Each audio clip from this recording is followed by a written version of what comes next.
बिस्मिल्लाहिर्रहमानिर्रहीम। साहब से कि शब बरात के बारे में वजाहत फरमाएं कि इस रात गुनाह माफ़ किए जाते हैं और रूहें घर आती हैं, क्या ये ठीक है?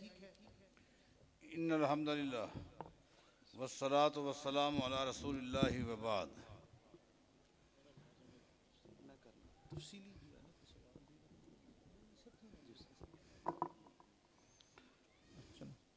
पता नहीं ये लफ्ज़ शब बरात किसने मुंतखब किया है कि एक लफ्ज़ फ़ारसी का है और एक अरबी का है। शब जो है ये फ़ारसी का लफ्ज़ है और बरात जो है ये अरबी का लफ्ज़ है। इस जुमले के इंतखाब के लिए किसी को ना पूरा अरबी पर अबूर मिला ना फ़ारसी पर। ये एक मन घड़त जुमला है, लफ्ज़ है।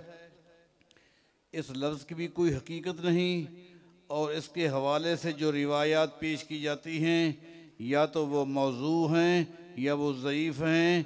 लिहाजा किसी भी सही रिवायत से ना रोज़े का ज़िक्र है और ना ही रात की मखसूस इबादत का ज़िक्र है। ये बिदअत है, इससे इज्तनाब किया जाए। अगर कोई औरत ख़वातीन के मखसूस मर्ज़ में से किसी मर्ज़ की मरीज़ा हो तो क्या वो उस हालत में नमाज़ पढ़ सकती है कि नहीं?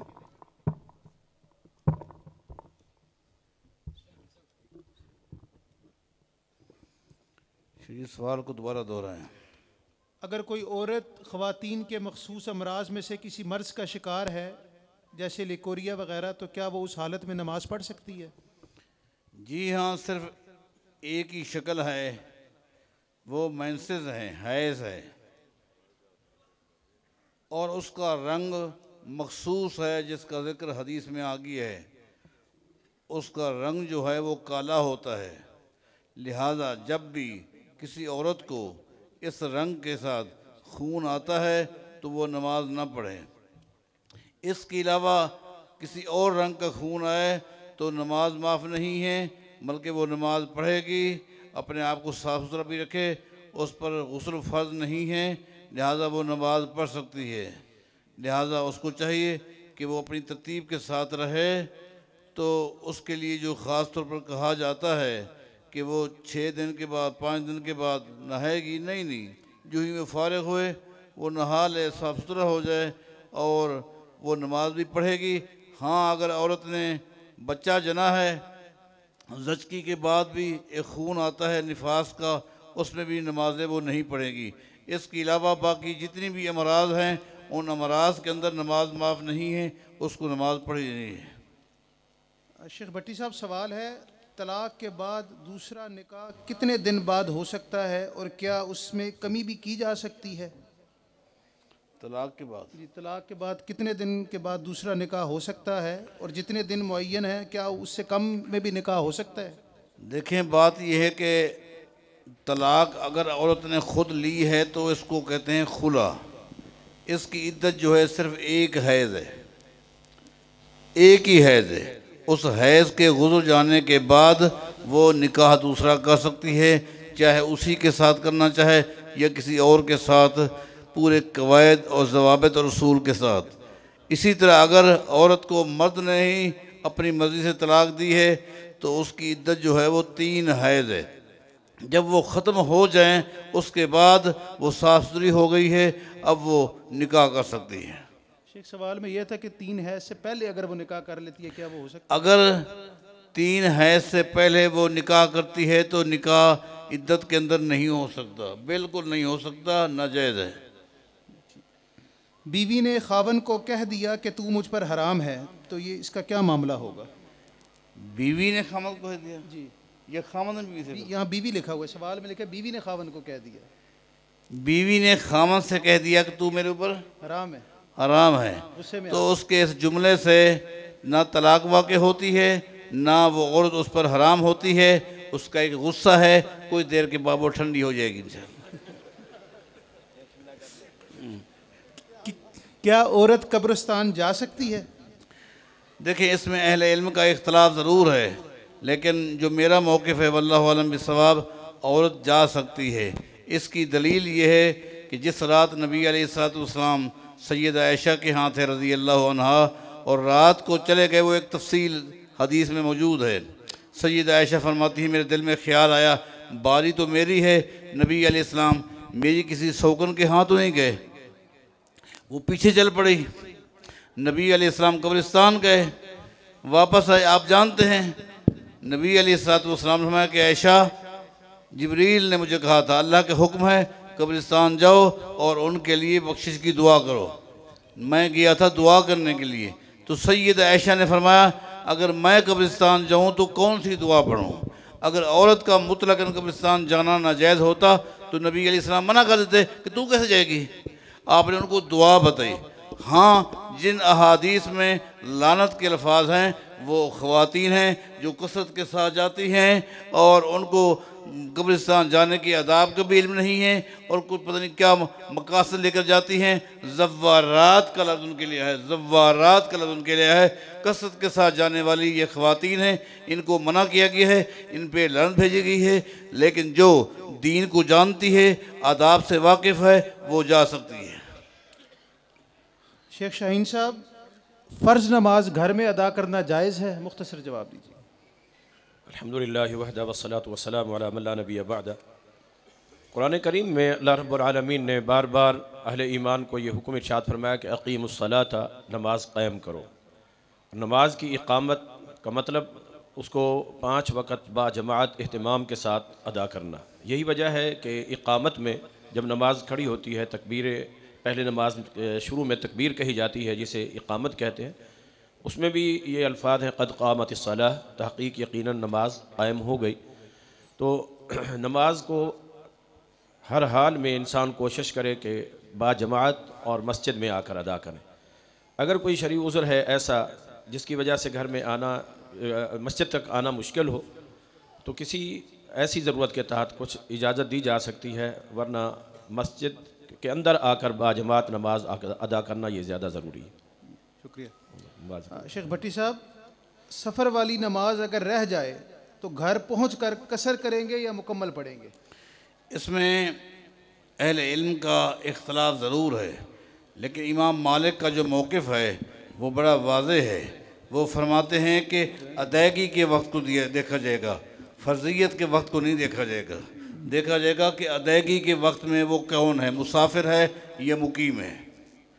अगर वो शख्स सफ़र में था और सफ़र में उसने 2 रकात नमाज पढ़नी थी कसर, किसी वजह से वो नहीं पढ़ सका, अब वो घर आ गया है, अब वो मुकीम है, वो पूरी पढ़ेगा। जी ठीक। शेख शाहीन साहब, जराबों पर मसा किस हाथ से किया जाए, वजाहत कर दें। बिस्मिल्लाहिर्रहमानिर्रहीम। पैरों को शरई तौर पर तो धोने का हुक्म है, और अगर जुराब या मोज़ा पहना हुआ हो तो मसह जायज़ है जब पाकीज़ा हालत में जुराब और मोज़े को पहना गया हो। मेरे इल्म के मुताबिक सराहत के साथ किसी हदीस में किसी एक हाथ का तयन जो है ना वो नहीं मिलता। जैसे हम धोने में जो हाथ इस्तेमाल करते हैं उमूमी तौर पर, तो वही हाथ इस्तेमाल किया जा सकता है। लेकिन ये कि नबी सल्लल्लाहु अलैहि वसल्लम ने तयम्मुन को पसंद किया है, दाएं हाथ का इस्तेमाल जो अच्छे और ख़ैर के मामलात हैं, तो ये भी चूँकि खैर का मामला है और एक अच्छा अमल है, तो इसमें दाएं हाथ भी इस्तेमाल किया जा सकता है।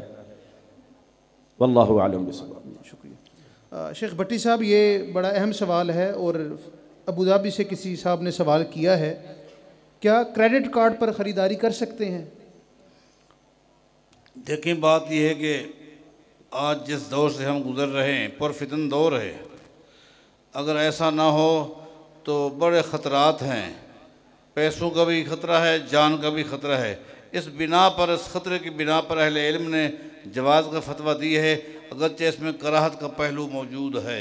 इस्तेमाल किया जाए तो सबसे बेहतर है। वल्लाहु अल्लाम बिस्सवाब। शेख, इसमें मैं वजाहत कर दूं, जो क्रेडिट कार्ड बैंक देते हैं वो आपको कोई 50-55 दिन का टाइम देते हैं कि उसके अंदर अंदर अगर आपने हमारी पेमेंट वापस कर दी है तो आप पर कोई इंटरेस्ट या कोई चीज़ नहीं लगेगी, और उससे ऊपर क्रॉस हो तो फिर वो इंटरेस्ट लगा देते हैं। देखें जी, उससे ऊपर का जो नुक्ता है यही खतरे वाला नुक्ता है। ये नुक्ता पहले क्यों लगाया गया है? ये हर चीज़ में है। मैं समझता हूँ कि बिजली का बिल है, उस पर भी है, आप अदा कर देंगे ठीक है, वरना फिर आपके ऊपर सुई गैस का बिल है। ये सब चीज़ों में ये जो अगर का मसला है ना, ये इंतही ख़तरनाक है। मरने वाले ने अगर अपनी विरासत में से किसी नेक काम की वसीयत की है, यानी कि फ़िल्टर लगाना या कोई और काम, तो क्या विरासत तकसीम करने से पहले वो रकम लगा दी जाए या वरसा अपना अपना हिस्सा अदा करेंगे? सबसे पहले मरने वाले के बारे देखा जाएगा कि मकरूज़ तो नहीं है। सबसे पहले उसका कर्ज़ अदा किया जाएगा।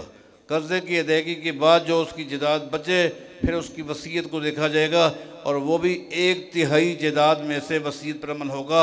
उसकी वसीयत अगर 1/3 को क्रॉस करे जायदाद को, तो उस पर अमल नहीं किया जाएगा। बस 1/3 एक आखिरी हद है, इस पर अमल किया जा सकता है। यानी मिसाल के तौर पर अगर कुल विरासत 1 लाख रुपए की है तो जो उसने वसीयत की है वो 33,000 रुपये में होनी चाहिए। इससे ज़्यादा नहीं हो सकता। इससे ज़्यादा हो तो फिर अमल नहीं होगा। उस यानी कम से कम पे अमल कर सकते हैं, इससे ऊपर अगर नहीं कर सकते। वसीयत नहीं, ठीक नहीं कर सकते। शुक्रिया। बेवा के लिए इद्दत की मुद्दत में क्या करना जायज़ है और क्या नाजायज़ है? देखें, जो औरत इद्दत में है, जिसका खामद फौत हो गया, ऐसे ना जी, उसी के बारे में बिल्कुल बिल्कुल बेवा के तो 4 महीने 10 दिन है उसके इद्दत के अंदर। उसकी कंडीशन ऐसी होनी चाहिए कि जो नावाकिफ़ खातून देखे तो समझ ले कि बेचारी परेशान है, उससे अंदाज़ा लगाए कि वो परेशान है। बस इस कंडीशन में वो रहे, और रहे भी वहीं जहाँ उसने इद्दत गुजारनी है। खामद के घर में है और वहीं ही वो इद्दत गुजारेगी, और उसकी वज़ाक़ता अंदाज़ ऐसा होना चाहिए कि जैसे एक परेशान खातून का होता है। बाकी कोई मखसूस चीज़ें ऐसी हमें नहीं मिलती।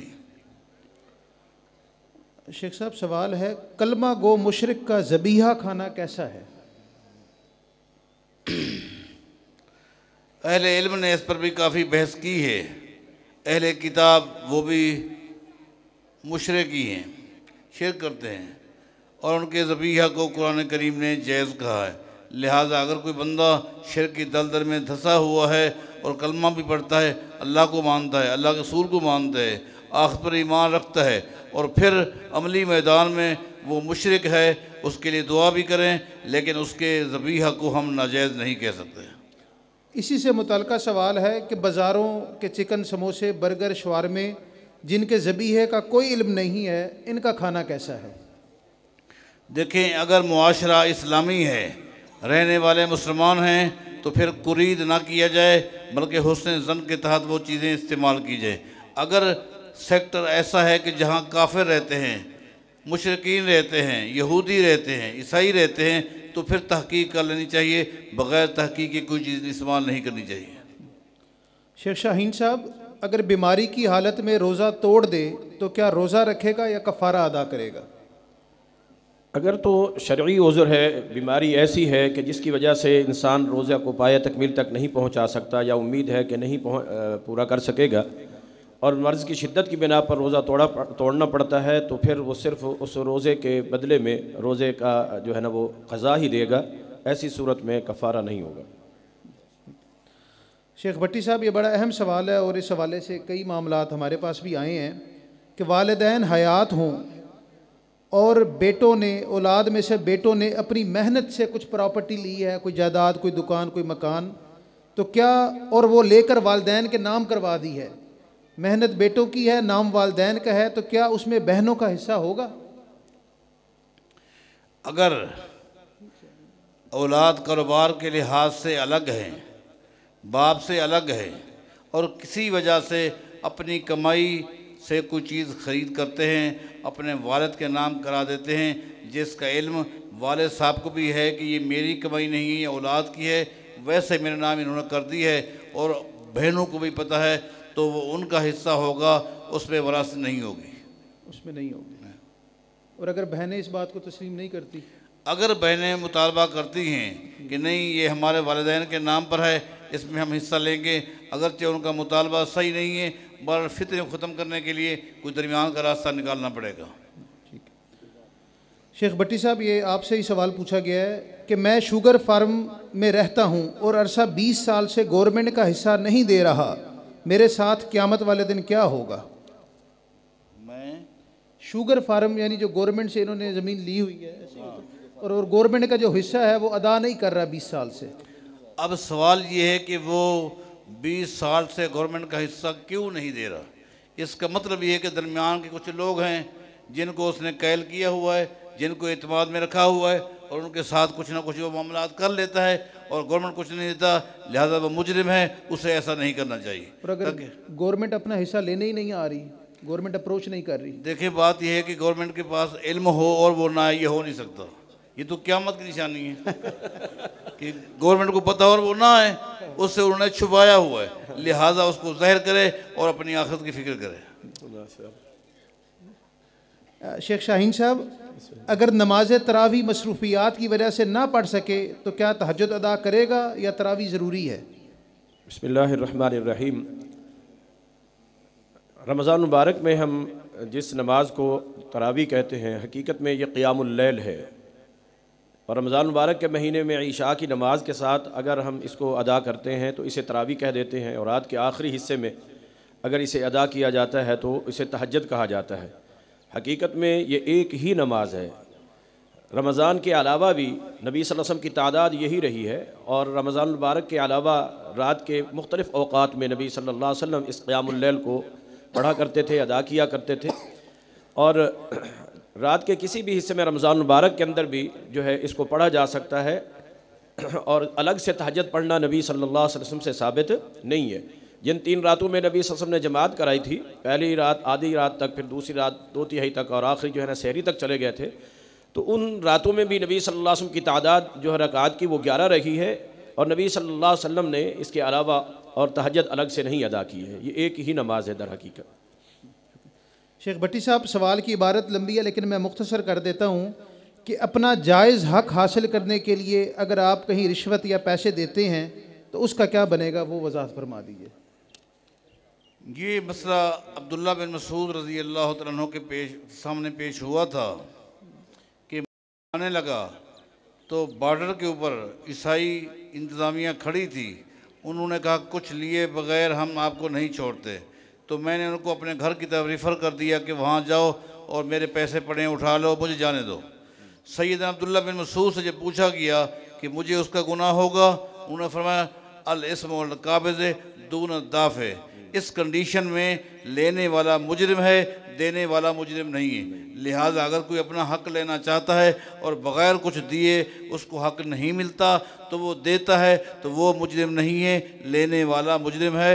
जबकि रिश्वत की तारीफ़ ये है जिसमें 2 आदमी होते हैं, उनकी मुवाफ़क़त होती है कि हलाल को हराम, हराम को हलाल, जायज़ को नजायज़, ज़ालिम को मज़लूम, मज़लूम को ज़ालिम करना है। इस कंडीशन में 2 बंदों का जो इत्तेफाक है लेन देन में, ये रिश्वत है। शेख, सवाल है, मैं शीशे का काम करता हूँ जिसमें मुझे सूदी इदारों यानी बैंक में और मंदिर वगैरह में भी काम मिल जाता है, इस किस्म के कामों की कमाई का क्या हुक्म है? देखिए, मैं समझता हूँ कि इसका अकीदे के साथ कोई ताल्लुक़ नहीं है। कहीं भी वो काम करता है तो उसका काम जो शीशे का काम है, तो ये मैं समझता हूँ कि ये कोई मुआवनत है, कोई समझो कि तामुन नहीं है किसी शिर्क के ऊपर।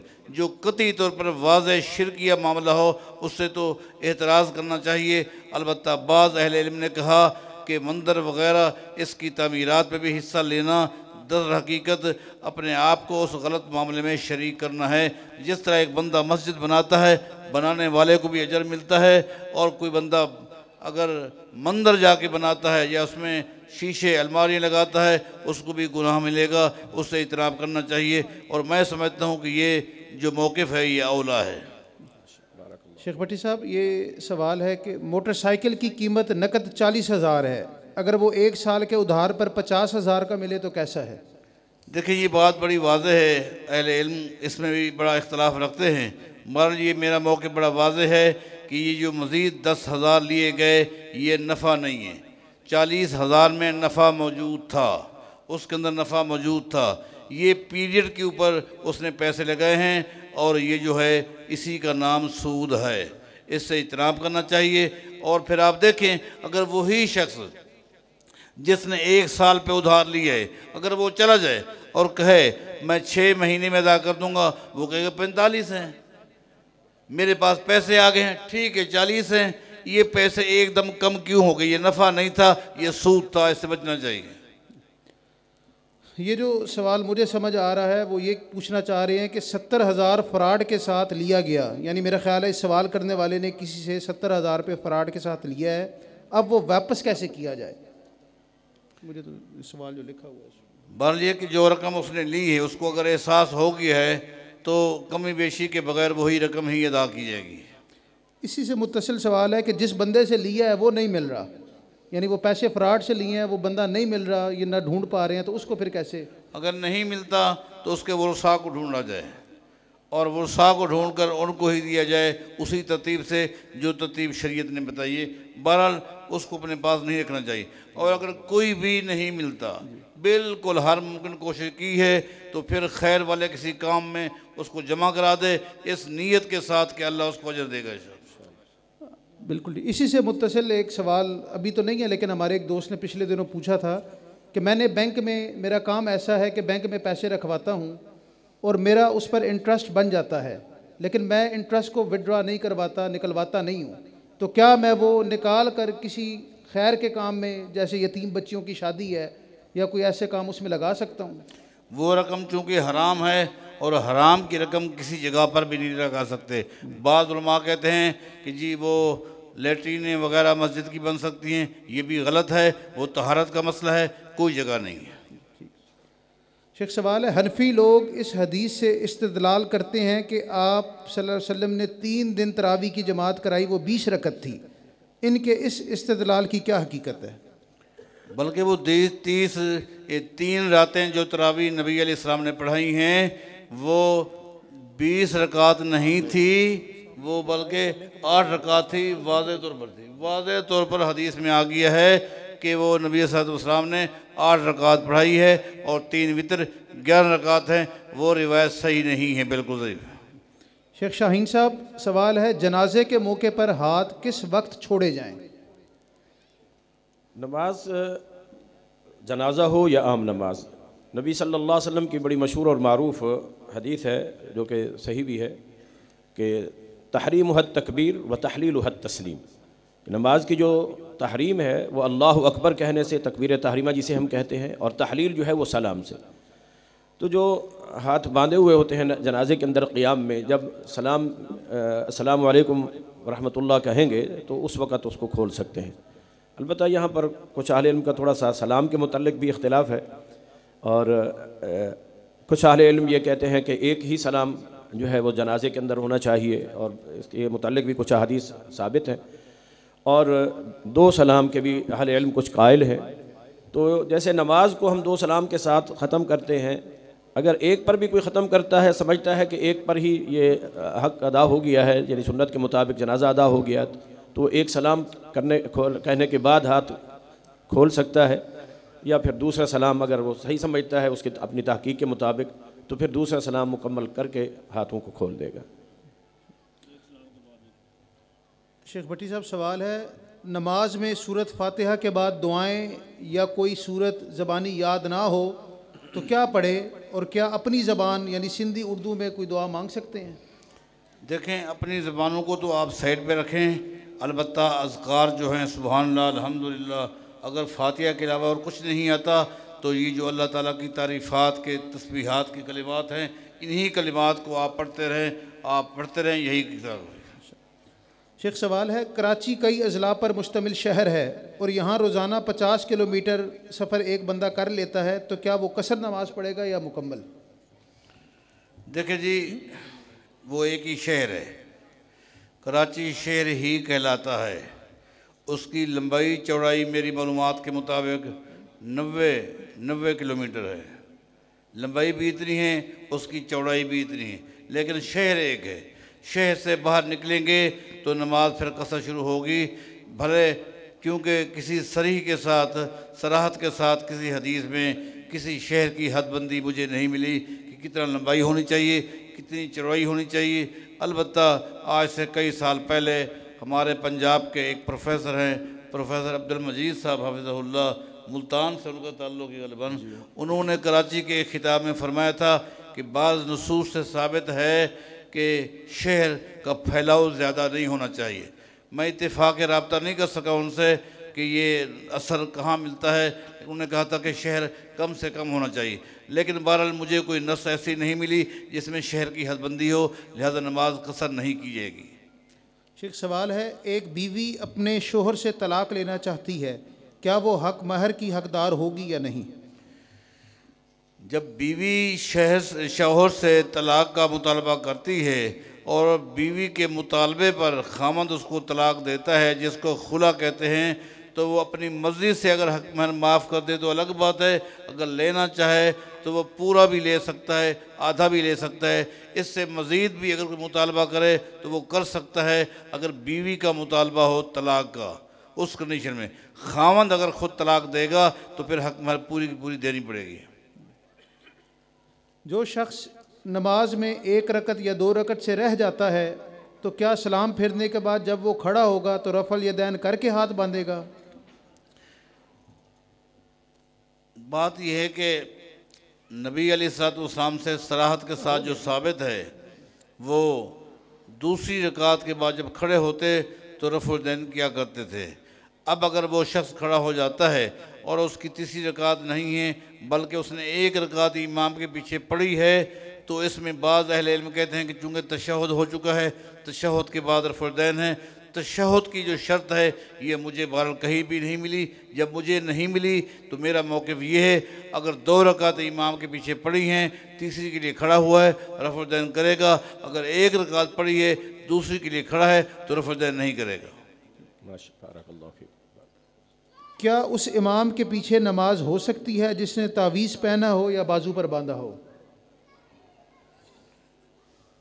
वो पता नहीं इमाम किस कौम का होगा। जिस इमाम ने तावीज़ बांधा होगा तो फिर कौम का क्या हाल होगा। अल्लाह अकबर। नहीं, वो तो उसकी अपनी नमाज नहीं होती, उसके पीछे किसी कैसे होगी। ऐसे शख्स को आप इमाम नहीं बना सकते। ऐसा शख्स मुसलमानों का इमाम नहीं हो सकता जो शिर्क की दलदल में धंसा हुआ है। शेख शाहीन साहब, क्या ज़कात 1 साल पूरा होने से 2-3 माह पहले भी अदा कर सकता है या नहीं? ज़कात की अदायगी के लिए अहादीस से और शरई नुसूस से जो साबित होता है कि हाल अलैहिल हौल के साल पूरा गुजर जाए, मगर बाज़ औक़ात अहले इल्म ने कुछ आसानी के लिए वक्त से पहले भी उसको अदा करने की इजाज़त दी है। जवाज़ की हद तक तो सही है, बेहतर यही है कि वक्त आने के ऊपर उसको मुकम्मल जैसे शरई हुक्म है वैसे किया जाए। अगर कोई पहले दे देता है तो ये जायज़ होगी इंशाअल्लाह। शेख भट्टी साहब, ये भी अहम सवाल है कि निकाह के वक्त लड़की से इजाज़त लेना ज़रूरी है, और अगर लड़की की रज़ामंदी नहीं है तो फिर क्या करना चाहिए? देखो, निकाह के लिए जहाँ लड़के की रज़ामंदी शर्त है वहाँ लड़की की भी रज़ामंदी शर्त है। अगर वो कुंवारी है और उससे आप बात करते हैं वो खामोश है, उसकी खामोशी उसके राज़ी होने की दलील है। लेकिन अगर वो बेवा है या मुतलका है तो वो खाली खामोश रहेगी, मसला हल नहीं होगा। ज़बान से बताएगी कि ये निकाह मुझे मंजूर है या नहीं है, बल लेके उससे इजाज़त ली जाएगी। अगर वो राज़ी नहीं है तो महज वली के राज़ी होने से निकाह नहीं होगा जब तक कि वो औरत भी राज़ी ना हो। अगर नमाज अदा करने के बाद पता चले कि गुस्ल वाजिब है तो क्या नमाज दोबारा पढ़ी जाएगी या पहले वाली ही कबूल हो जाएगी? सैयदना उमर रज़ी अल्लाह तआला अन्हु के बारे आता है, उन्होंने नमाज पढ़ाई थी और नमाज के बाद उनको पता चला कि मेरे ऊपर गुस्ल फ़र्ज़ है। ग़ालिबन मुवत्ता के अंदर ये रिवायत मौजूद है। बाद में उनको मालूम हुआ कि मेरे ऊपर तो गुस्ल फ़र्ज़ है, तो उन्होंने नमाज को दोहराया था, लेकिन मुक्तदियों को नमाज दोहराने का हुक्म नहीं दिया था। इसका मतलब ये है कि मुक्तदियों की नमाज हो जाएगी, उसको नमाज दोहरानी पड़ेगी। अगर पैदाइश के 1.25 महीना पूरा होने से पहले ही ब्लीडिंग रुक जाए तो क्या गुस्ल करके नमाज़ें शुरू कर देनी चाहिए? देखें, ये तो आखिरी हद है, आखिरी हद है कि जब बच्चा पैदा हो जाए तो 40 दिन तक वो नमाज न पढ़े, तो आखिरी हद है। लेकिन इससे पहले अगर खून रुक गया है 10 दिन के बाद, 15 दिन के बाद, 20 दिन के बाद खून रुक गया है, नहा ले और नमाज़ें पढ़ने लग जाए। आजकल आपको पता है, आजकल जो सूरत हाल है, इंजेक्शन वगैरह दवाइयाँ इस तरह गर्म किस्म की आ गई हैं, वक्त से पहले ही हो जाता है। तो शर्त 40 दिन मुझे कहीं नहीं मिला, बल्कि इससे पहले भी अगर हैज़ बंद हो जाए, निफास बंद हो जाए तो वो नहा ले और नमाज़ पढ़ने लग जाए। क्या ऐसी कोई हदीस है जिसका मफहूम है कि अगर आप सल्लल्लाहु अलैहि वसल्लम को पैदा ना करता तो दुनिया ना बनाता? हाँ, रिवायत है, लेकिन मन घड़ाते हैं। क्या कुर्सी पर नमाज हो सकती है? शेख भट्टी साहब, शेख शाहीन साहब बता दें, क्या कुर्सी पर नमाज हो सकती है? ये इंसान की जो शरई उज़र है या बीमारी है, बीमारी की जो कैफियत है, उसमें जिस तरह उसको आसानी लगती है बैठने में, उठने में। नबी सल्लल्लाहु ताला अलैहि वसल्लम तो हमारे लिए उसवा हसना है ही। नबी अकरम सल्लल्लाहु अलैहि वसल्लम ने भी बैठकर नमाज़ पढ़ाई है। और जो आदमी क़ियाम नहीं कर सकता या उसके रुकू, क़ियाम और क़ादा वग़ैरह में कोई बैठने उठने की ऐसी उलझन है जिसमें शरई तक़ाज़े पूरे नहीं हो पाते हैं, तो फिर जिस तरह भी इंसान को आसानी और सहूलत बेहतर लगती है वो अदा कर सकता है।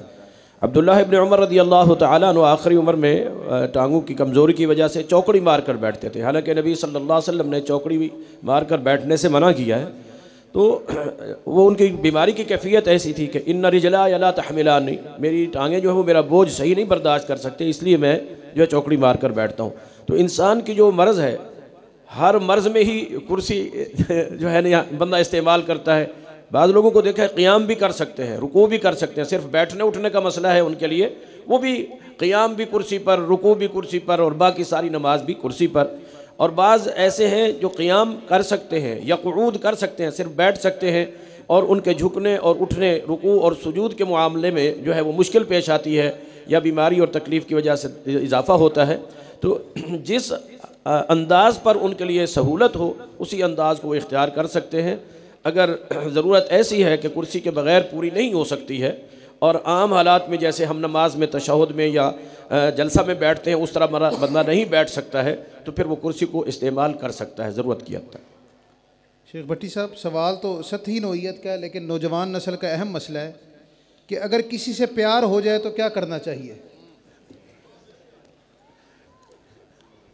अगर किसी से प्यार हो जाए, वो बाप है उससे मोहब्बत करो, उसका एहतराम करो, माँ है उसका एहतराम करो, उसकी इताअत करो, बहन है, प्यार तो बहन से भी हो सकता है, बेटी से भी हो सकता है, उस्ताद से भी हो सकता है। हाँ, अगर बीवी से है, बीवी से भी प्यार करो। सुभान अल्लाह। हर एक से मोहब्बत करने की नौइयत मुख्तलिफ है। दीन को आप पढ़ें कि ये कौन है, इससे मैंने किस तरह मोहब्बत करनी है। और अगर प्रोफेसर साहब का इशारा किसी और तरफ है कि इससे मुराद अगर किसी नौजवान का किसी नौजवान लड़की के साथ प्यार मोहब्बत हो गया है, तो शरई हुदूद में चाहिए कि उनके वालिदैन से रब्ता करे और निकाह की तरतीब बनाए ताकि शरीयत के मुताबिक हो जाए। क्योंकि आज का जो दौर है, फितरों का दौर है, को एजुकेशन कंबाइंड सिस्टम है, तो वहाँ ये चीज़ें तो हो जाती हैं। लिहाजा वली को दरमियान में ले आए, मामले को हल कर लें, मोहब्बत में इजाफा हो जाएगा इंशाअल्लाह। शेख, इसी से मुतल्लिका ये जो मसले हैं इनमें फिर अदालतों में जाकर निकाह लोग करवाते हैं, उसके भी ज़रा फिर बताएं। देखें, वली को छोड़कर साइड पे रखकर अदालतों में जाना गलत है। अदालतें तो उस कंडीशन में होती हैं जब वली नहीं होता। जब वली मौजूद हो तो अदालतों में यूं जाना और इस तरह निकाह करना ये नाजायज़ है, इससे बाज आना चाहिए। शेख शाहीन साहब, क्या गाय का अकीका किया जा सकता है? सुनन कुबरा बहकी में उम्मुल मोमिनीन सैयदा आयशा रज़ियल्लाहु तआला के हवाले से एक रिवायत है कि उनके किसी भांजे या भतीजे का अकीका करने लगे थे और उसमें ऊँट ज़बह करने का इरादा किया गया। तो सैयदा आयशा रज़ियल्लाहु तआला उम्मुल मोमिनीन ने फरमाया कि लक़द कान लकुम फ़ी रसूलिल्लाहि उस्वतुन हसना, तुम्हारे लिए नबी सल्लल्लाहु अलैहि वसल्लम बेहतरीन और ख़ूबसूरत नमूना है। यानी जैसे नबी सल्लल्लाहु अलैहि वसल्लम ने अकीके की अदायगी की है वैसे ही करना चाहिए। तो ऊँट में अम्मी आयशा रज़ियल्लाहु तआला अन्हा ने उस की तरफ से अकीका या उसमें शराकत इसको सही नहीं समझा कि नबी सल्लल्लाहु अलैहि वसल्लम की सुन्नत की तरफ रेफ़र किया कि वैसे करना चाहिए जैसे नबी सल्लल्लाहु अलैहि वसल्लम के, बेटे की तरफ से 2 और बेटी की तरफ से 1। वल्लाहु आलम। सरकारी रास्ते से बल्दिया की जगह है या गवर्नमेंट की, उस जगह पर अपना दुकान मकान बनाना ये कैसा है? देखें, बात यह है कि अगर सरकारी ज़मीन है और पड़ी हुई है, आप उसको इस्तेमाल करते हैं, ठीक है। जिस वक्त इंतज़ामिया का आर्डिनेंस आपको मिल जाता है, हुक्मनामा, उसके मुताबिक आपको अमल करना चाहिए। अगर सरकारी ज़मीन है, अगर ज़मीन प्राइवेट है तो फिर उससे पूछे बग़ैर आप वहाँ दुकान बना सकते हैं, ना मस्जिद बना सकते हैं, ना घर बना सकते हैं। गवर्नमेंट की जो ज़मीन पड़ी हुई है और उसको आप इस्तेमाल वक्त पर कर सकते हैं, लेकिन जो ही हुक्म मिलेगा आपको उस पर अमल करना होगा। शेख भट्टी साहब, क्या वलीमे के लिए रुखसती के बाद हम बिस्तरी ज़रूरी है? बाज़ ने लफ्ज़ वलीमा से कि वलीमा का माना यही है कि कुछ लग़ज़शें हो जाती हैं, उसका ये कफ़ारा है। वलीमे का जो माना बनता है, मतलब ये है कि पहली रात आम तौर पर बेमकसद बातें होती हैं, वो लड़का जो है जज्बाती होता है और झूठ बोलता रहता है। मैं तो तेरी खातिर पता नहीं मैंने क्या किया क्या नहीं किया, तुझे लाने के लिए कितने पापड़ बाल है, ये किया, बर्बादी हुई। लड़की कहती है तो मेरी कहानी कोई मामूली है, कितने रिश्ते हैं, तेरी खातिर ठुकरा दी। पहली रात हाथ जीत की कहानी होती है, खाम खा झूठी बातें। इस्लाम ने कहा वलीमे की शक्ल में रात को जो बेमकसद बातें हो गई थी उनका कफ़ारा भी हो जाएगा और दोस्तों के लिए, गरीबों के लिए खाना भी हो जाएगा।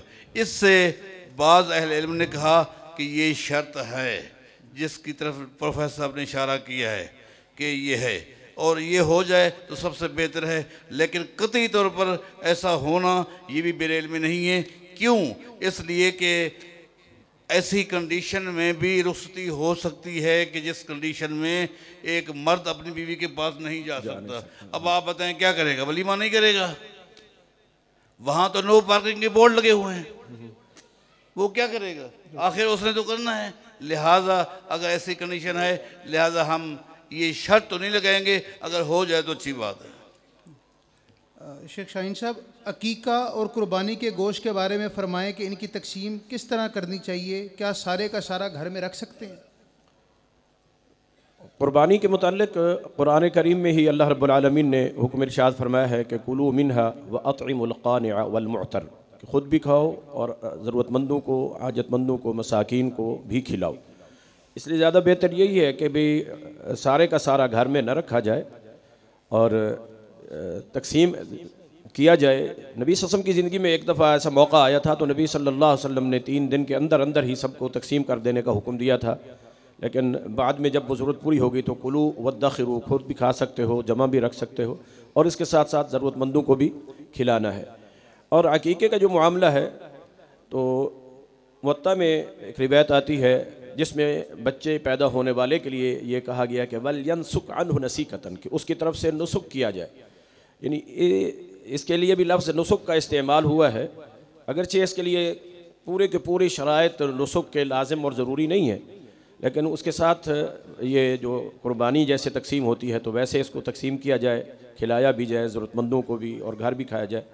तो सिर्फ़ अकेला ही अकेला खुद अंधेकरण खैरत वल अपने को, तो ज़रूरतमंदों को भी, हाजतमंदों को भी, क़ुर्ब जवार के अक़ारिब और हमसायों को भी इसमें शामिल करना चाहिए। सवाल है शेख भट्टी साहब, मेरे वालिद साहब गाड़ियों का कारोबार करते हैं, यानी किसी भी कारोबार में बाज़ औक़ात बहुत झूठ बोलना पड़ता है, तो क्या ये कमाई हलाल होगी या हराम? जिस कारोबार में झूठ आ जाए वो कमाई हलाल की नहीं, वो हराम की है। अल्लाह। शेख भट्टी साहब, नबी सल्लल्लाहु अलैहि वसल्लम की मौजूदगी में सहाबा ने जो काम किए और आप इन्हें देखकर खामोश रहे, तो वो काम क्या बिदअत होंगे अगर वो किया जाए तो? उनको तो हदीस तकरीरी कहते हैं। हदीस कौली है, हदीस फ़ेली है, हदीस तकरीरी है। हदीस तकरीरी उसे कहते हैं कि जो काम नबी अलैहिस्सलाम की मौजूदगी में किसी ने किया हो, ना आपने करने का हुक्म दिया हो और ना आपने मना किया हो, बल्कि आपने खामोशी इख्तियार की है। ये खामोशी भी दलील है कि ये अमल भी सुन्नत है, इसको सुन्नत तकरीरी कहते हैं। अगर इस साले सवाब का अजर फ़ौत होने वाले को मिलता है तो कैसे मिलता है और क्या करना चाहिए जिससे उसको अजर मिले फ़ौत होने वाले को? देखिए जी, जो शख्स फौत हो गया है उसके वरसा को चाहिए उनके लिए दुआएं करें। सबसे पहले उनके लिए क्या करें, कसरत के साथ दुआएं करें। और उनकी औलाद को ख़ास तौर पर चाहिए कि कुछ न कुछ वालिदैन की तरफ से अपनी जेब से, अपनी कमाई में से गरीबों पर, मिस्किनों पर खर्च करना चाहिए। इसी तरह अगर वो ख़ुद अपनी ज़िंदगी में कोई अच्छे काम करके किया है, मस्जिद बनाई है, मदरसा बनाया है, कोई वेलफेयर डिस्पेंसरी बनाई है, उसका अजर मिलता रहेगा। और इसी तरह का काम उसकी औलाद अगर उसके पीछे करती है उसको भी सवाब मिलता रहेगा इंशाअल्लाह। हम जिन्स परस्ती की क्या सज़ा है, क्या गुनाह है? वैसे लिखा हुआ हुक्म क्या है, लेकिन हुक्म और सज़ा दोनों बस ये सब पढ़ें। ला हौला वला कुव्वता इल्ला बिल्लाह। ये एक बदतरीन फितना है, ये कुफार की एक ख़तरनाक एक साजिश है जिसके तहत इस फितने को मुसलमान रियासतों पर मुसल्लत किया जा रहा है। अल्लाह ताला इससे उम्मत मुस्लिमा को महफूज फरमाए। बस मैं यही कहूँगा, ये एक बदतरीन फितना है, इससे हर मुमकिन बचने की कोशिश करें। ये एक ऐसा अलमिया है, आज एक ऐसा वक्त आ गया है। और देखें, जो लोग यूरोप का रुख करते हैं, यूरोप से ये चीज़ें लेकर आते हैं और यूरोप की पैदावार ये चीज़ें हैं, इनका दीन से कोई ताल्लुक़ नहीं है। अल्लाह ताला इससे इत्नाब की तौफीक अता फरमाए। शेख साहब सवाल है, माँ औलाद से कहती है मुझे ख़र्चा दो और बाप कहता है कि ना दो, किसकी बात मानी जाए? अल इस्बात व मुक़द्दमुन अन नफ़ी। माँ की ज़रूरत है, वो मांग रही है, उसको दिया जाए। बाप की बात ना मानी जाए। हाँ, बाप की ज़रूरत है, उसको दिया जाए। उसको भी माँ के कहने पर रुक जाना ये भी सही नहीं है। माँ मांग रही है, उसका हक़ है।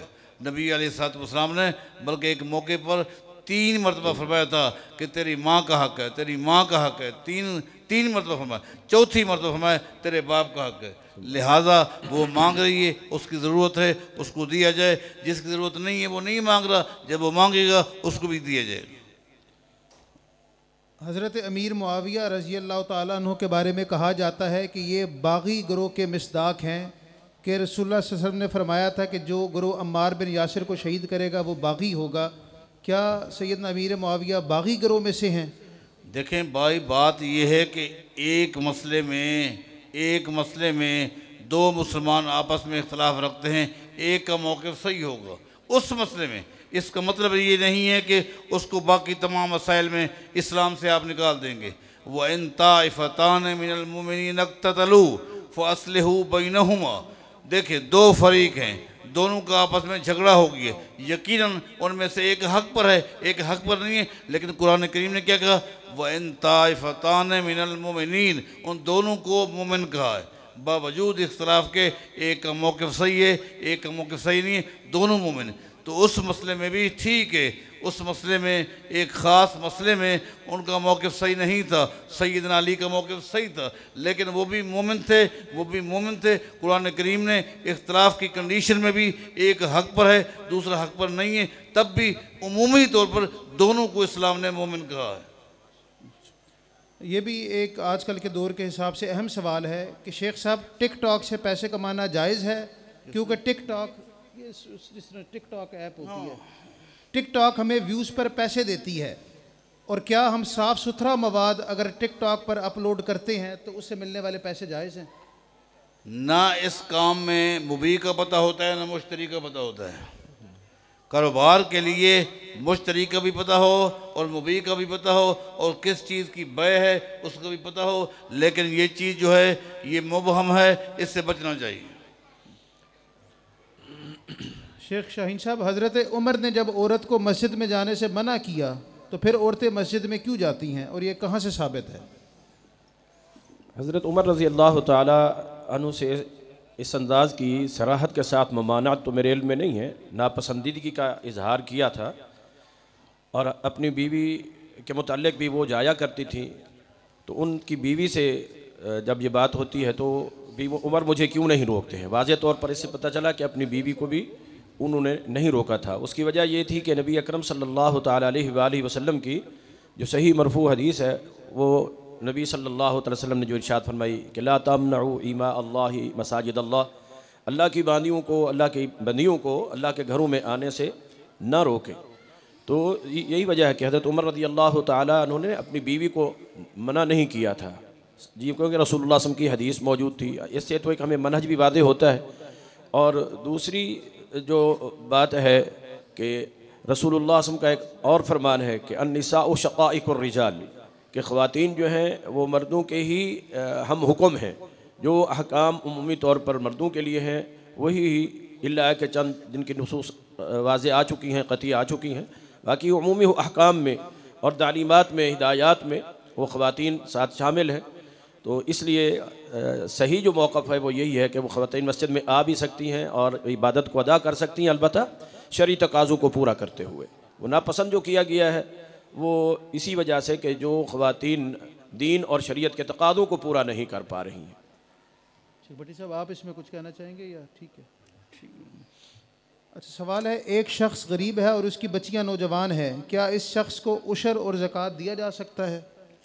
बिल्कुल ठीक है। जो बंदा गरीब है, बच्चियां जवान हैं और यकीनन बच्चियों की शादियां बग़ैर कुछ पैसे के, कुछ ख़र्चे के नहीं हो सकती, लिहाजा उसके साथ आप उशर से, ज़कात से आप तावन कर सकते हैं और तावन होना चाहिए। क्योंकि नबी अलैहिस्सलाम के पास साद बिन रबी की बीवी अपनी 2 बच्चियों को लेकर आई थी और आकर कहा था कि इनका चचा, इनका वालिद शहीद हो गया है ओहद के मैदान में, इनके चचा ने सब कुछ ले लिए, ये बच्ची हैं, इनकी शादियां भी होनी हैं, सारे काम होने, बग़ैर पैसों के कैसे होंगे? तो जब कुरान करीम नाज़िल हो गया और वरासत के हकाम नाज़िल हो गए तो फिर नबी अलैहिस्सलाम ने उनके चचा को बुलाया था और फरमाया था 8वां हिस्सा इनकी माँ को दे दो और 2/3 इनका है, बाकी जो बच्चे वो तेरा है। इसका मतलब ये है कि ख़र्चा अगर नहीं है और बच्चियाँ जवान हैं उनके साथ ताउन होना चाहिए। शेख साहब, सवाल है, मस्जिद की तामीर और इंतज़ाम में ज़कात की रकम लगाई जा सकती है? देखें, सबीलुल्लाह का जो लफ्ज़ है ये अपने उमूम पे दलालत करता है। सबीलुल्लाह के अंदर मस्जिद भी आ जाती है, लिहाजा किसी नस से इसको अलग खारिज नहीं किया गया। जो भी करते हैं वो क़ियासन करते हैं, नसन नहीं कर सके। जबकि अहादीस से साबित है कि सबीलुल्लाह के अंदर मस्जिद शामिल है।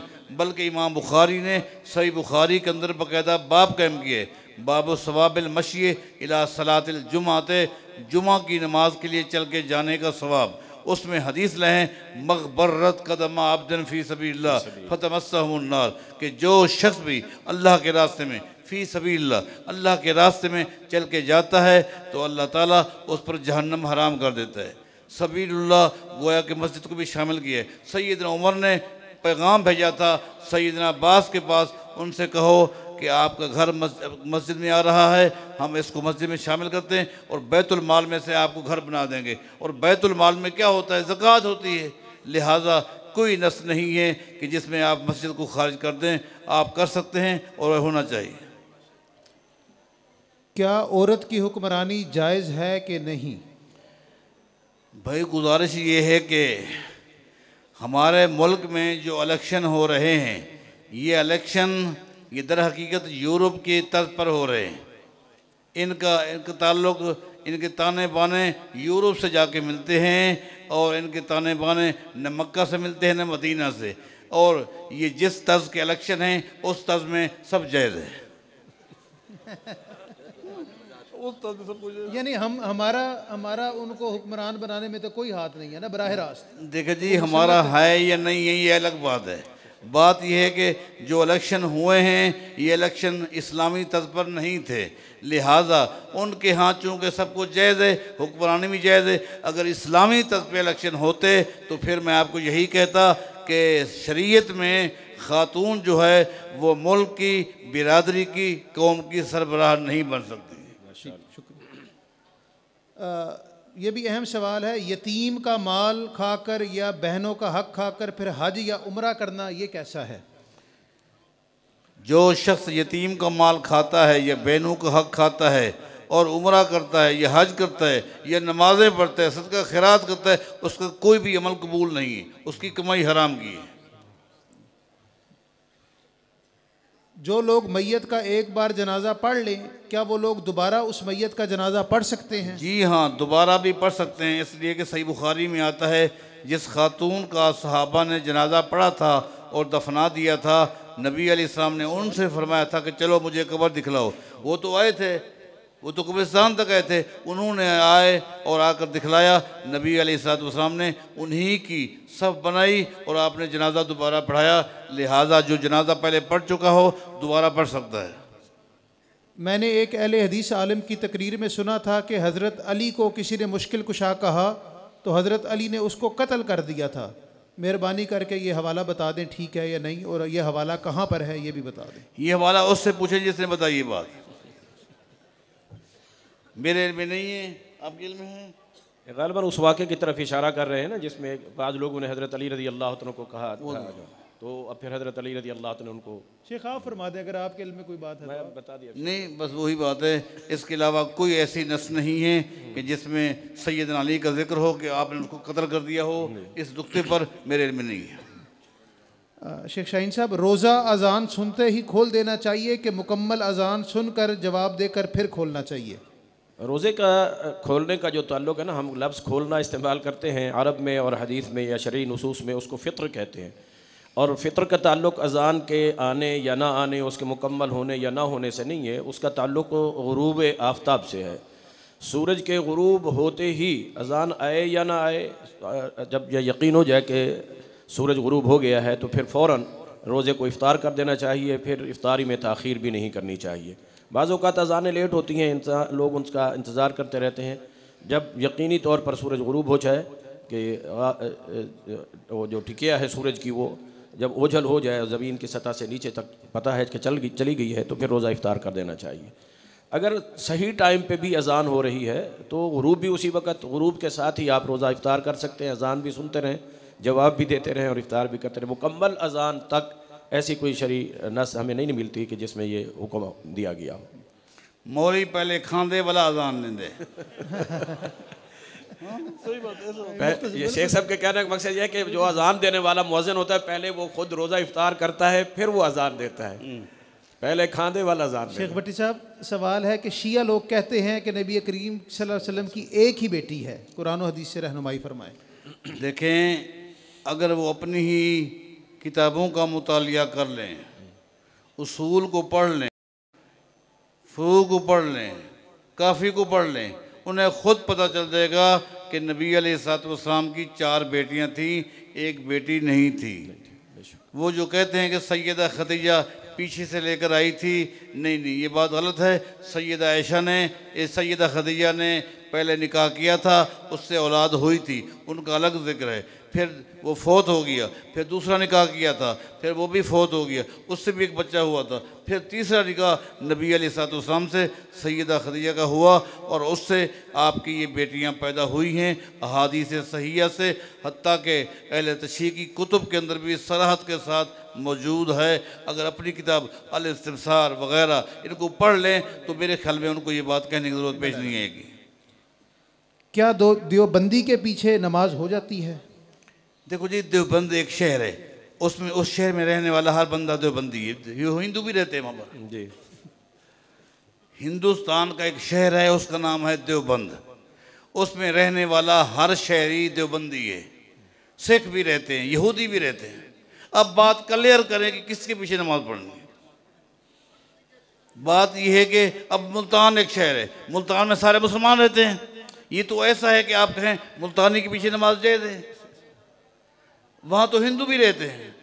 लाहौरी के पीछे नमाज जायज़ न जायज़ है, ये बात ना करें। आप ये पूछें कि जिस बंदे का ये अकीदा हो उसके पीछे नमाज हो सकती है कि नहीं हो सकती, ये बंदा है उसके पीछे नमाज पढ़ सकते हैं कि नहीं। लिहाजा जो बंदा बिदती है, मुशरिक है, वो चाहे देवबंदी हो, बरेलवी हो, अपने आप को कुछ भी कहे, उसके पीछे नमाज नहीं होती। अगर बंदा मुवहिद है, चाहे वो देवबंदी है, ये बरेली शहर में रहता है, बरेलवी है, उसके पीछे नमाज जायज़ है। मेरा एक शिया दोस्त है और उसके अकायद सहाबा के बारे में ठीक नहीं है। उस लानती से ताल्लुक़ तो ख़त्म कर दिया है, लेकिन वो मेरा अफसर है, उसके ख़िलाफ़ मैं क्या कर सकता हूँ? देखें, अगर वो आपका अफसर है, ठीक है, आप उसके साथ रहें, लेकिन उसे आप हक बताते रहें, अखलाक के साथ, एहतराम के साथ। वो आपका हेड है, आप एहतराम के दायरे में बड़े का एहतराम करते हुए उन्हें भी आप सहाबा कराम की अज़मत के मुतालिक, मकाम के मुतालिक बताते रहें। ये आपकी ज़िम्मेदारी है। अगर वो बर्दाश्त ना करे उस हाफिज़ को छोड़ दे, अगर बर्दाश्त करे तो इंशाअल्लाह एक वक्त आएगा अल्लाह उसको हिदायत देगा इंशाअल्लाह। शेख साहब सवाल है, ताजर हजरात ज़री अजनास मसलन चावल, कपास, गंदम ख़रीदते वक्त 1 किलो फ़ी मन के हिसाब से काट लेते हैं, यानी 40 किलो लेते हैं और रकम 39 किलो की देते हैं, क्या ये दुरुस्त है? ये क्यों काटते हैं? ये सवाल तो ये है कि काटते क्यों हैं।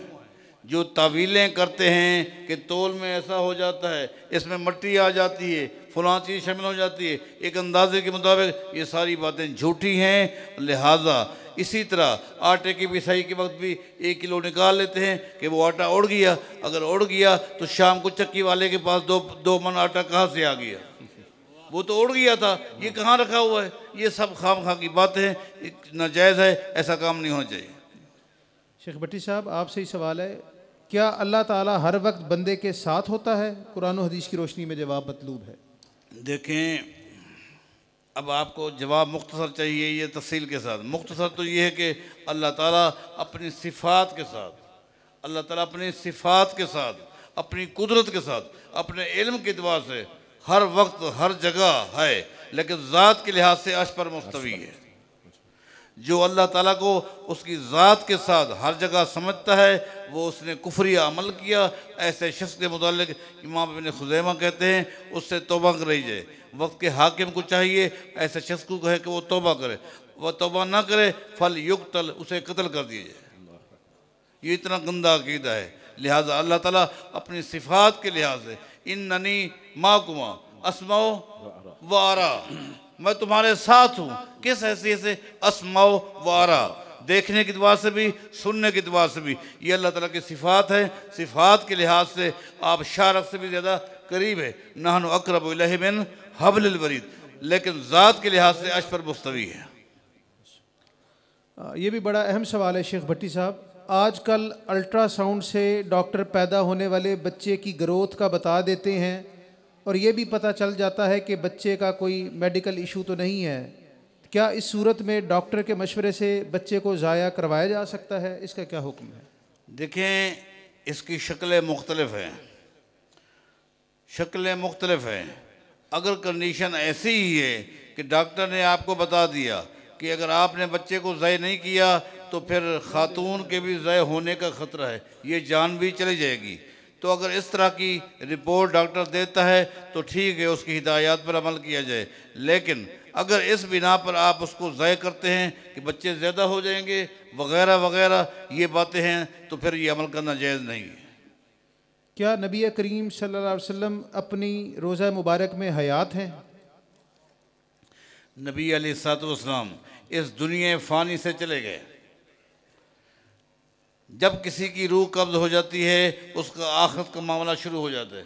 आखिरत की सबसे बेहतरीन जो ज़िंदगी किसी की हो सकती है हमारे अकीदे के मुताबिक वो मोहम्मद रसूलुल्लाह है। लेकिन दुनिया फ़ानी से आप चले गए। जब दुनिया फ़ानी से आप चले गए तो फिर ये कहना कि कब्र के अंदर आप हयात हैं, ये आपको मकाम नहीं देना बल्कि आपका मकाम कम ही करना है, ये अकीदा सही नहीं है। इसी से मुतल्लिक़ है कि नबी पाक सल्लल्लाहु अलैहि वसल्लम पर दरूद पढ़ा जाता है, तो क्या नबी जवाब देते हैं? अगर देते हैं तो कैसे? नबी अलैहिस्सलाम पर जब दरूद पढ़ा जाता है तो अल्लाह ताला ने फ़रिश्तों की ड्यूटी मुकर्रर की है कि वहाँ तक वो पहुँचाते हैं। आप जवाब देते हैं, क्या देते हैं, इसका ज़िक्र मुझे कहीं नहीं मिला। एक बंदा बैरून मुल्क रहता है और उसकी बीवी बच्चे पाकिस्तान में रहते हैं, तो वो सदक़तुल फ़ितर कौन सी करेंसी में अदा करेगा? जहाँ पर वो कमाता है उससे, या जहाँ पर उसके बच्चे रहते हैं उस करेंसी में? देखें जी, बात यह कि सरबराह जहाँ है ये ज़िम्मेदारी है सरबराह की, और सरबराह जहाँ रहता है वहीं के मुताबिक वो देगा और वो बेहतरी भी यही होगी और इंशाल्लाह बैतुल माल भी मजबूत होगा इंशाल्लाह। बागात में फलों का उशर कैसे निकाला जाए? जी बताएं, आपने पहले बता दिया था इस चीज़ का। देखिए जी, इसमें अहले इल्म का इख्तलाफ है। बाज़ कहते हैं कि इसमें उशर दिया जाएगा, बाज़ कहते हैं कि नहीं, कटाई नहीं होती इसकी। इसकी चुनाई होती है, कटाई नहीं होती। जब कटाई नहीं होती, चुनाई होती है, तो फिर इसकी ज़कात होगी, उशर नहीं होगा। बाद उशर के कैल हैं। बागात फल लगने से 2-4 साल के लिए ठेके पर दिए जाते हैं, क्या ये जायज़ है? फल लगने से पहले 2-4 साल के लिए ठेके पर दिए जाते हैं, क्या ये जायज़ है? देखो, एक ठेका जायज़ है, एक नाजायज़ है। जायज़ ये है कि आप कह दें किसी को कि ठीक है 4 साल तक मैं पाबंद हूँ, जो भी फल लगेगा, जो रेट होगा, उसके मुताबिक जितना वज़न बनेगा मैं आपको वज़न दूंगा। वज़न भी तय हो गया, वक्त भी तय हो गया, कीमत भी तय हो गई, ये सलफ़ है, ये जायज़ है। लेकिन अगर कीमत तय हो जाए लेकिन वज़न तय ना हो जाए तो ये नाजायज़ है। कोई पता नहीं फल होगा या नहीं होगा, ये शरअन नाजायज़ है। शेख शाहीन साहब, अगर नमाज में मोहम्मद का नाम आ जाए तो सल्लल्लाहु अलैहि वसल्लम पढ़ा जाएगा या नहीं? नमाज की हालत के अंदर नबी अकरम सल्लल्लाहु अलैहि वसल्लम ने बज़ात ख़ुद हमें भी दरूद पढ़ने का हुक्म दिया है, और नबी सल्लल्लाहु अलैहि वसल्लम बज़ात ख़ुद भी पढ़ा करते थे, और उसके अंदर भी लफ्ज़ मोहम्मद जो है आता है दरूद में।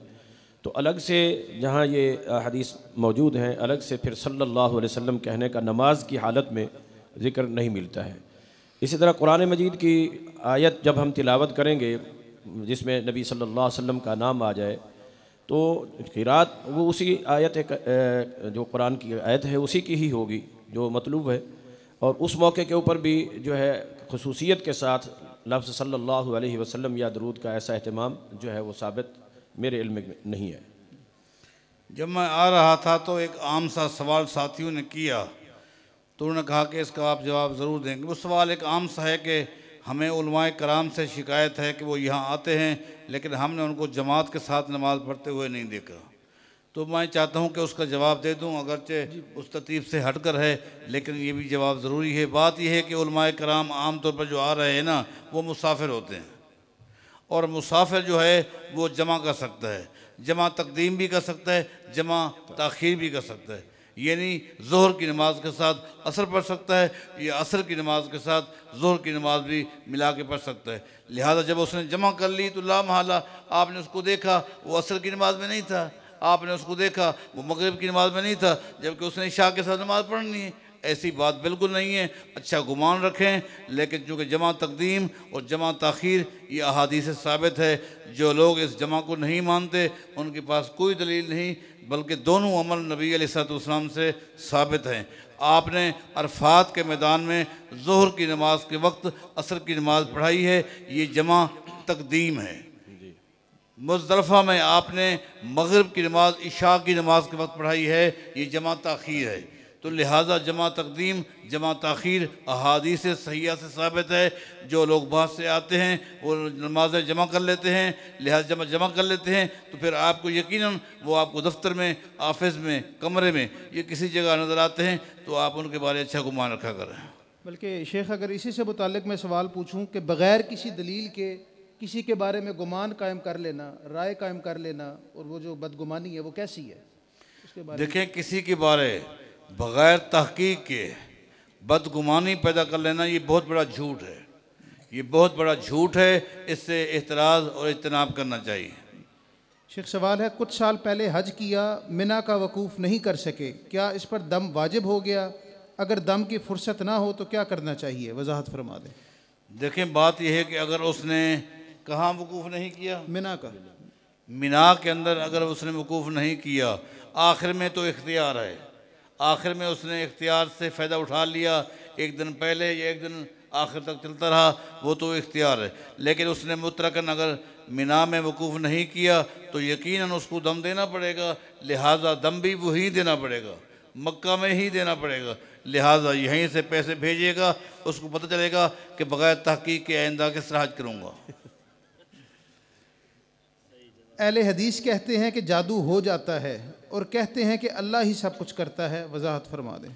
देखिए जी, जादू का हो जाना अहादीस से साबित है। ये अलग बात है कि शरीयत ने उससे बना की है, और जो कुछ भी होता है वो सब चीज़ें अल्लाह के इल्म में होती हैं। बंदा क्या कर रहा है, बंदे के करने से पहले भी अल्लाह के इल्म में है, बंदा उस वक्त भी अल्लाह जानता है, बाद में भी अल्लाह के पास इल्म है कि बंदा क्या कर रहा है। लेकिन अल्लाह ताला ने इन चीज़ों से मना किया है, मना किया। ये अल्लाह के हुक्म नहीं है कि तुम ये काम करो, अल्लाह ने मना किए, लेकिन जो कुछ करता है अल्लाह के इल्म में है और ये हो जाता है, अगरचे नाजायज़ है और कुफ्र है।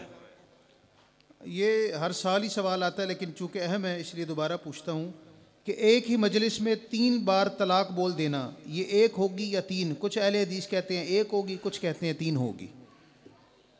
3 कौन कहता है, ये तो मेरे इल्म में नहीं है।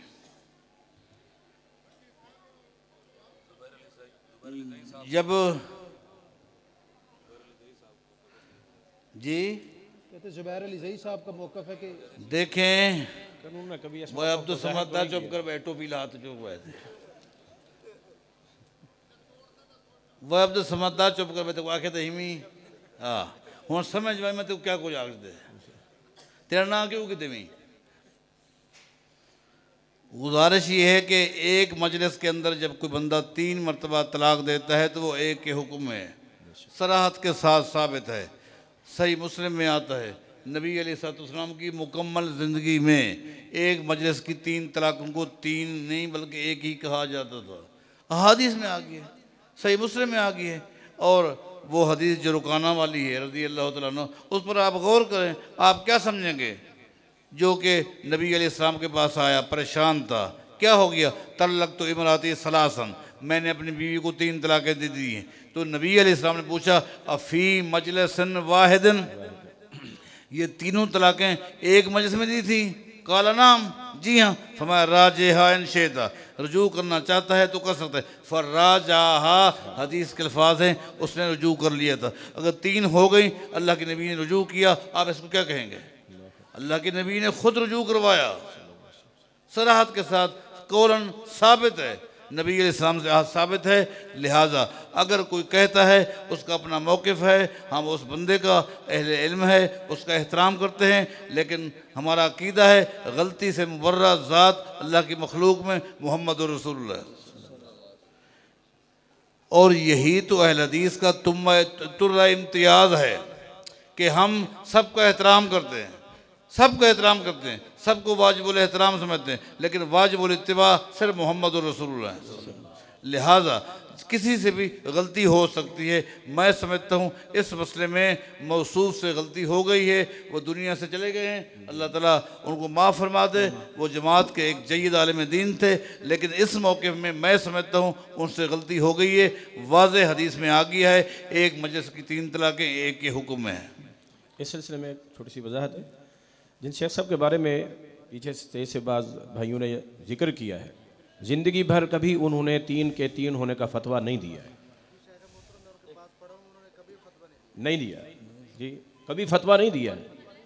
कायल थे इस बात के, लेकिन कभी फतवा नहीं दिया था। और मेरी बज़ात खुद उनसे बात हुई थी कि आप इसका फिर फतवा क्यों नहीं देते, तो उन्होंने कहा कि तमाम अहले हदीस उलमा का इस पर इजमा है, और हमारे नज़दीक किताब और सुन्नत के बाद इजमा भी एक हुज्जत है, एक दलील है हमारे अहले इल्म की, उलमा अहले हदीस की। इसलिए जो उनका मौक़िफ़ था वो भी जो शेख साहब ने हदीस बयान की है इसके ऊपर जो है ना वो सनद की वजह से, लेकिन उसी रिवायत को फ़तहुल बारी में इमाम हाफ़िज़ इब्न हजर रहमतुल्लाह अलैह ने फरमाया कि हाज़ल हदीस नस्सुन फ़ी हाज़िहिल मसअला ला यक़बलु अय्यत तावील। ये हदीस जो रुकाना की जो शेख साहब ने अभी आपके सामने बयान की है, मुस्नद अहमद और मुस्नद अबू याला की, ये नस है। कोई हदीस नस कब बन सकती है? जब वो सेहत के एतबार से, इस्नाद के एतबार से अपने मदारिज को पूरी कर चुकी होगी, तो तब वो नस बनेगी ना। तो शेख हाफ़िज़ इब्न हजर रहमतुल्लाह ने इसको नस करार दिया। जो इस्नादी उनकी शुबहात थे, ये इस लफ्ज़ नस की वजह से मैं ये समझता हूँ कि चूँकि अल्हम्दुलिल्लाह हाफ़िज़ इब्न हजर रहमतुल्लाह अलैह, और जो एतराज़ किया जाता है वो भी हाफ़िज़ इब्न हजर रहमतुल्लाह के हवाले से ही किया जाता है। जब वो पहले उसको नस करार दे चुके हैं तो वो शुकूक व शुबहात भी ख़त्म हुई। बारकल्लाह फ़ीक।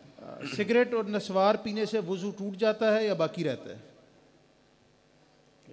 सिगरेट और नस्वार से वज़ू टूट जाता है या बाकी रहता है? इस सिगरेट को और नस्वार को ही तोड़ देना चाहिए। बस जब ये टूट जाएंगी, चीज़ें बर्बाद हो जाएंगी, तो ये मामला आएगा नहीं इंशाअल्लाह। शेख भट्टी साहब, अज़ाब कब्र के मुताल्लिक़ कुरान की कोई आयत तो बता दें। अल्लाह, बात यह है कि पहली बात यह है कि जो लोग ये कहते हैं, सबसे पहले हम उनसे पूछेंगे कि कब्र के वो लोग कैल हैं कि नहीं, और कब्र किसको कहते हैं। असल उनका जो मसला है वो ये है कि ये जो दुनिया में ज़मीन पर जो हम कब्र बनाते हैं वो इसको नहीं मानते। वो कहते हैं आलम बरज़ख है, अलग एक माहौल है, और वहाँ पता नहीं वो कब्र कौन बनाता है, खोदता कौन है, ये मैयत को वहाँ कौन ले जाता है, आज तक हमें पता। अकल नहीं मानती, नहीं मानती ना माने।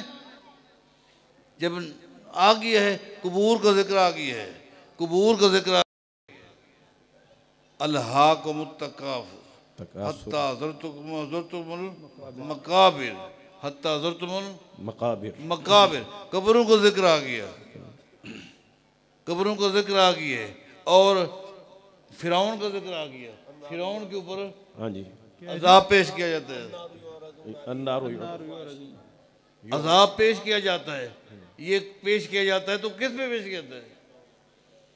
लिहाजा इन नसूस से साबित हो गया कि कब्र बरहक है, कब्र का अज़ाब भी बरहक है।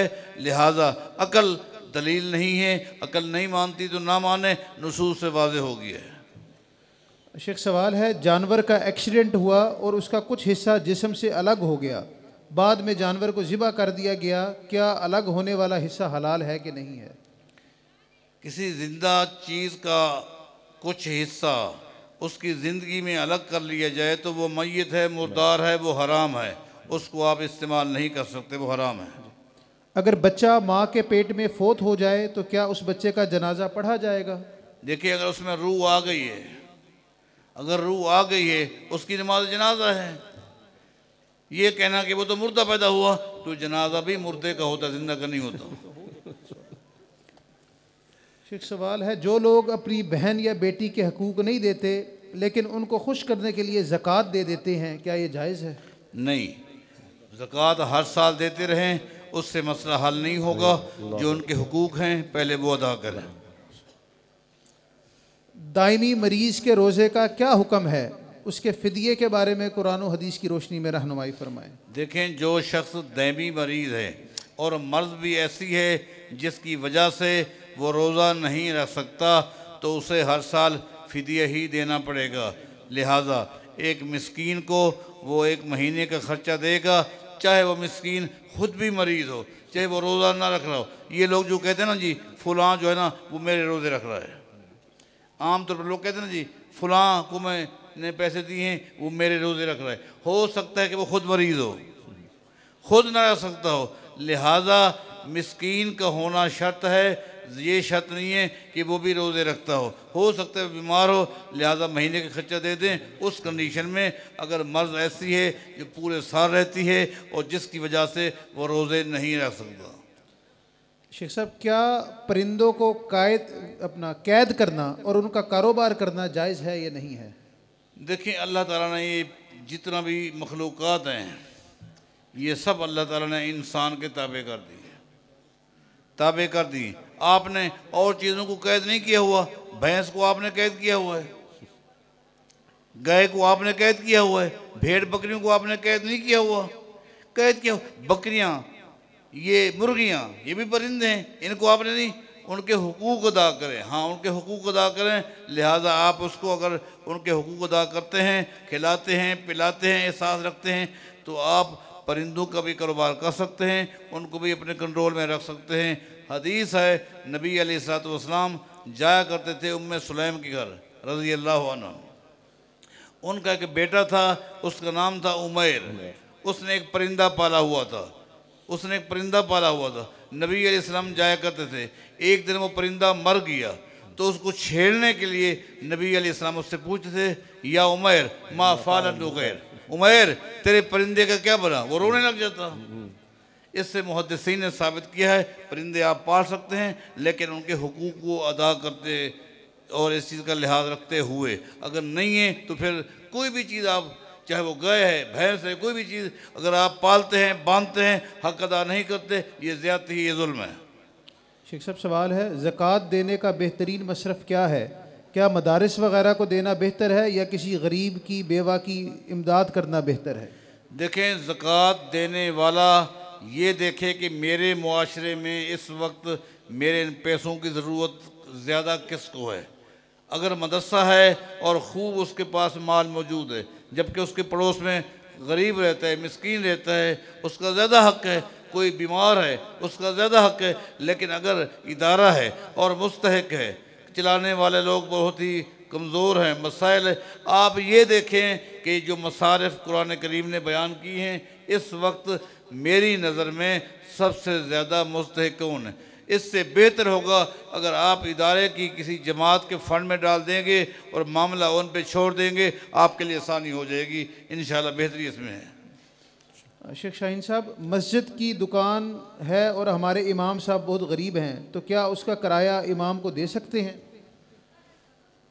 अगर इंतज़ामिया किराया ख़ुद वसूल करके उनका जो इमामत वग़ैरह या उनके जो वक्त के तयन के लिए उनका जो उजरत या उनका जो मुशाहरा मुकर्रर किया गया है, तो यह ज़्यादा बेहतर यही है कि इंतज़ामिया अपने हाथों से इस काम, जैसे अभी शेख साहब फरमा रहे थे कि अगर हम एक सिस्टम बनाकर उसके तहत दें, वही ज़रूरियात के जो है ना देख कर कि किसको ज़्यादा ज़रूरत है, तो इमाम साहब बरह रास्त उसका उस दुकानदार के साथ ऐसा लेना देना जो है वो उनकी शान के भी ख़िलाफ़ है। तो इंतज़ामिया बज़ात ख़ुद वसूल करके वो उनको, या इंतज़ामिया तय कर देती है इस बात को कि हमारे पास हूँ या ना हूँ, आप जो है ना ये दुकानदार से इतने पैसे ले लिया करें, या दुकानदार को भी पाबंद कर देते हैं कि कोई इंतज़ामिया का बंदा कभी होता है नहीं होता, तो ये भाई यहाँ तो हर वक्त मौजूद रहता है, आपकी कोई ज़रूरत की चीज़ है या ये इसमें से आप इनसे ले सकते हैं, तो फिर ये जाएगा। शेख भट्टी साहब, सवाल है, ज़ेर नाफ बाल कहाँ से काटना शुरू करेंगे? नाफ के नीचे से या हड्डी के नीचे से या हड्डी से? देखिए जी, आपने खुद कह दिया ज़ेर नाफ।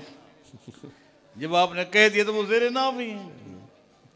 नाफ के नीचे जो सिलसिला शुरू होता है, और ये कुदरती चीज़ है कि जिन बालों को काटने का शरीयत ने हुक्म दिया है वो अलग आपको नज़र आ जाएंगे।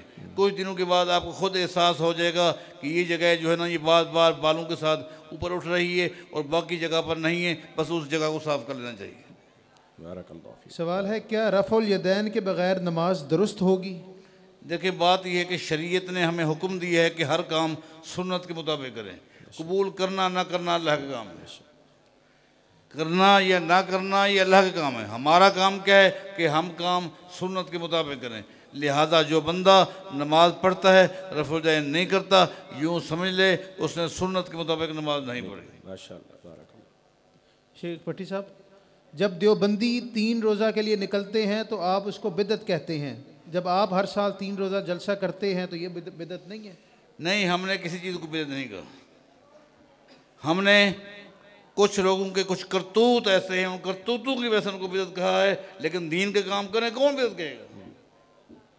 कौन कहेगा? रोज़ाना निकलें, हमेशा के लिए निकलें, निकल ही जाएं। किसने मना किया आपको? आपको किसने मना किया मेरे भाई? लेकिन बात यह है कि आपके करतूत जो है ना शरीयत के मुताबिक होने चाहिए कि आप निकलने के बाद क्या पढ़ा रहे हैं, क्या पढ़ रहे हैं, क्या सीख रहे हैं, क्या सिखला रहे हैं। हम इस वजह से आपके साथ इख्तिलाफ रखते हैं, वरना आप निकलें, कुरान और हदीस की तालीम दें, लें, हमेशा के लिए हमारा इत्तेफाक है। यानी आपका निकलना बिदअत नहीं है, आपके अमल बिदअत है। बिल्कुल। शेख साहब, सवाल है, या मोहम्मद कहना चाहिए या नहीं? देखें, ये हर्फ निदा है, ये हर्फ निदा है।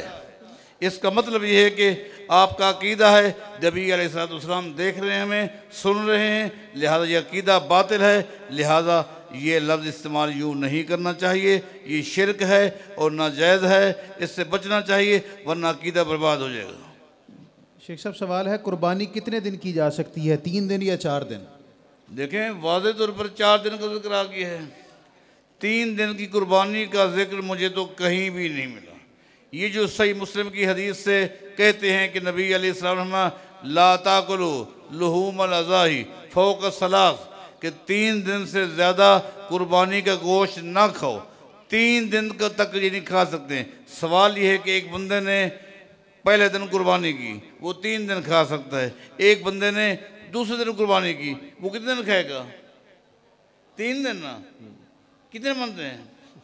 अगर खाने वाले दिन कुर्बानी के हैं, ये दिन तो और बढ़ जाते हैं। एक बंदे ने कुर्बानी की है 3 दिन, या तो हदीस दिखलाएं मुझे कि नबी अलैहिस्सलाम ने फरमाया हो जो पहले दिन कुर्बानी करेगा वो 3 दिन खाएगा, जो दूसरे दिन करेगा वो 2 दिन खाएगा, जो तीसरे दिन करेगा वो 1 दिन खाएगा। अगर नहीं है तो फिर आप सुन लें, नबी अलैहिस्सलाम का फरमान है कि जो अय्यामुत तशरीक है, अय्यामुत तशरीक जो है अय्यामुज़ ज़ब है, अय्याम तशरीक ये 4 दिन हैं, 4। अय्याम तशरीक 3 हैं और चौथा यौमुन नहर है। 10 दिन, 10वां दिन जो है ज़िल हज का 10वां दिन ये है यौमुन नहर। इसके बाद जो 3 दिन हैं अय्याम तशरीक हैं।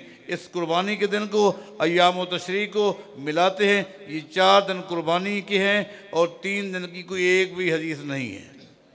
आखिरी 3-4 सवालात। एक बंदे का कारोबार ही सूद का है या रिश्वत का है, साल बाद वो लोगों की इफ्तारी करवाता है, क्या इसको सवाब मिलेगा और इस इफ्तारी में शरीक होना चाहिए या नहीं? उसके लिए बस दुआ ही करें, अल्लाह उसको हिदायत दे। वो इफ्तार ना करवाए, कुछ भी ना करे, अलबत्ता अपने इस काम से तौबा कर ले। बेशक। अगर ख्वाब में नबी करीम की ज़ियारत हो जाए तो क्या उस बंदे की कोई फजीलत है? देखें, नबी अलैहिस्सलाम की ज़ियारत हो सकती है, अहादीस से साबित है, लेकिन जो कहे कि मैंने नबी अलैहिस्सलाम को देखा, पहले उससे इंटरव्यू लिया जाएगा। नबी अलैहिस्सलाम की सीरत के बारे इसके पास कितना इल्म है? क्यों कि ख्वाब में शैतान आकर कह सकता है कि मैं रसूल हूँ। अल्लाह की नबी की शक्ल में वो नहीं आ सकता, लेकिन वो आकर ये कह सकता है कि मैं नबी हूँ। लिहाजा क्या देखने वाला कौन है, वो क्या इल्म रखता है, उससे इंटरव्यू लिया जाएगा। शेख साहब सवाल है, शरी पर्दे की वजाहत फरमा दें, क्या शादी ब्याह के मौके पर कुछ इजाज़त है? कोई इजाज़त नहीं है, किसी मौके पर किसी को कोई इजाज़त नहीं है। बस शरीयत में ये है कि जिस जगह पर रिश्ता करना है उनको शरीयत ने हुक्म दिया है कि वो एक नज़र देख ले, एक नज़र देख ले, उसने ज़िंदगी गुजारनी है, बस उसको हुक्म दिया गया है ताकि वो एक नज़र देख ले। इतनी इजाज़त है, इसके अलावा कोई और इजाज़त मुझे नहीं मिली। शेख भट्टी साहब आपसे सवाल है कि एक जगह से मस्जिद शहीद करके दूसरी जगह पर तामीर कर सकते हैं या जिस जगह पर शहीद की गई है उसी जगह पर बनाना ज़रूरी है? देखें, अगर किसी जगह पर मस्जिद बनी है और वहाँ से लोग उठकर चले गए हैं, आबादी ख़त्म हो गई है, किसी और जगह चले गए हैं, लिहाजा ये कहना उस मस्जिद को या तो वहाँ रहने दो, वहीं आकर नमाज पढ़ो, या ये कहना कि उसकी इतनी मिट्टी निकाली जाए, ये सब गलत है। लिहाजा वो मस्जिद की जगह थी, अगर किसी और जगह आबादी मुंतकिल हो गई है वहाँ मस्जिद बनाई जा सकती है और यहाँ इसके पैसे वहाँ लगाए जा सकते हैं, इसको ख़त्म किया जा सकता है। कुछ लोग कुरान मजीद को मानते और हैं। बल्कि मुझे याद आ गया, सैयदना उमर ने जब उनको बताया गया कि कूफा की फ़लाँ जगह पर हमने मस्जिद बनाई थी, लेकिन अब मामला यह है कि वहाँ आबादी ख़त्म हो गई है, वहाँ मंडी के पास आबादी बढ़ गई है, तो सैयद उमर ने फरमाया तो ठीक है, ये मस्जिद वहाँ ले चलो। तो मस्जिद वहाँ ले गए और वहाँ मस्जिद बनाई और यहाँ जो है ना ऑफिस बना दिया गया और मंडी के कुछ काम शुरू हो गए थे। सही है।